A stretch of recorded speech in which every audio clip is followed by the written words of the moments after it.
Snyder 4 years ago, could you have imagined you'd be sitting out waiting for Jake Varner, maybe, or JD Bergman to get to you? Probably not, no. I mean, I knew that this is what I wanted to be. I didn't even know that people could sit out back in 2012. What was I, like, I guess a freshman in high school. So I didn't even know that that was a thing, but I'm definitely glad that this is where I'm at. It's been a lot of hard work, a lot of suffering and sacrifice, but now it's here and I feel great.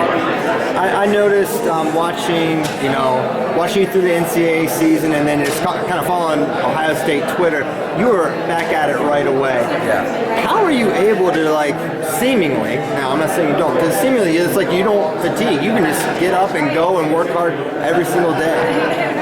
Well, I think it helps that I kind of have, this whole year I've had that Olympic trials, April 10th, the date in the back of my head. So it makes it a little easier to wake up every morning, makes it a little easier to get up and train when you've just competed or just came back from an event.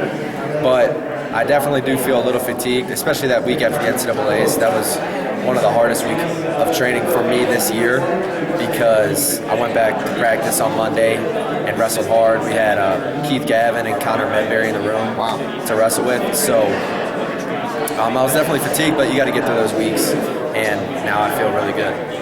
With Varner, you're at the Youre with him. You're probably not sitting there watching his matches per se, but have you gotten to go back and watch some of his footage and see, are there areas where he's a little different, a little bit better, or do you think he's about the same guy he was a year ago? Well, I'm sure he's improved in some areas, but I think last year when I wrestled him, I think he would have done well on the world stage last year. I don't think that he had a down year or anything like that.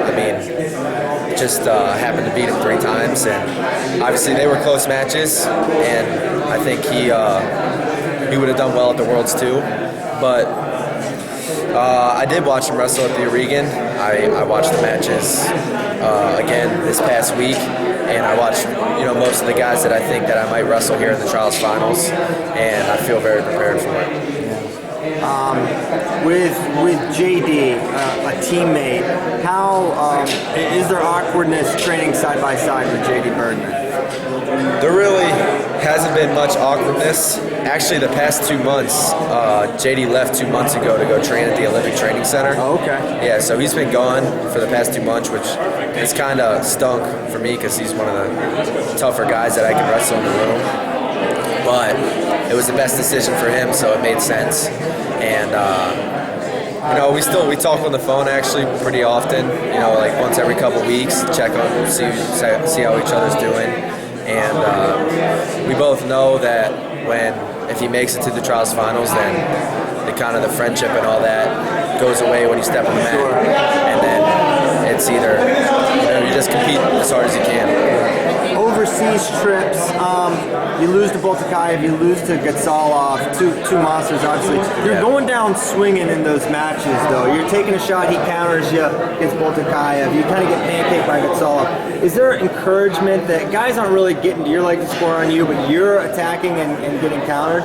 Yeah, both of those matches I felt like they're just, technical things that I have to fix because I'm getting to their legs and I'm getting the scoring opportunities, and they're really good wrestlers, they're strong, so didn't have my luck with the finishing or didn't finish as well as I could have, but I feel like I've tightened up those areas, and it's good that I can get, those guys have really great defense, so it's good I can get to their legs, and I feel like next time I get there I will score.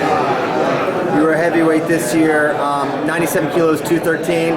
Is the cut even a thing for you, or is it just pretty simple, or are you sacrificing a little to get down there? A little bit to get down there. I normally weigh about 226, so okay. 213, 13 pounds. I just kind of started cutting weight last night. Plan is to go to sleep at like 222 tonight, wake up at 220, and then cut the last 7 tomorrow. So it's really no problem. 213 is kind of the perfect weight for my body. Thanks, Kyle. So what was the key from where you were last year at this time to the leap you made in September? The key? Yeah. I think the USA Wrestling coaching staff did a great job with me, preparing me for the guys that I was going to have to wrestle. I worked as that summer of work was the hardest work I've done in my whole career with Coach Roselli and our RTC guys. I mean, I push myself every single day with multiple guys coming in on me, and I think that overall I just had a pretty positive attitude about the way that I was going to wrestle. What were the focal points for you in your training? Getting better on top, and my parterre defense was a big thing. Finishing, and just when things would get tough, just find a way to get through it. Most of the time, I would just think about positions in wrestling where my legs hurt or my arms hurt, and I have to get through that conditioning or extra workout because that's going to help me there. Thank you. No problem.